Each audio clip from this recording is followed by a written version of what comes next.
দেখুন, আমি কেন সবসময় আপনাদের বলি আন্ডার কনস্ট্রাকশন এ বিল্ডিং এ ইনভেস্টমেন্ট করেন, বা কোনো অ্যাপার্টমেন্ট হোক বা বিল্ডিং হোক বা টাউন হাউস হোক। আপনি দেখেন ওই যে টাউন হাউস গুলো রেডি হচ্ছে, এগুলা যখন হ্যান্ড ওভার হবে এরকম হবে। মানে আপনি দেখেন এগুলো হচ্ছে হ্যান্ড ওভার হয়ে গেছে, আর ওই সাইডে রেডি হচ্ছে, আর এটা মাঝখানে এটা এমিনিটিস বানাচ্ছে।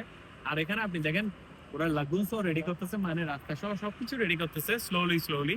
তো এই প্রাইজে নিবেন, যখন এই পর্যায়ে আসবে এবং এই পর্যায়ে আসবে তখন সেল করে দিবেন, তাহলেই তো আপনার প্রফিটটা হইলো, তাই না? আর আপনি যখন এই পর্যায়ে নিচ্ছেন 3 বছর বা 4 বছর লাগতেছে রেডি হওয়ার জন্য, টাকাটাও কিন্তু 3-4 বছরে দিচ্ছেন, একসাথে দিচ্ছেন না আপনি।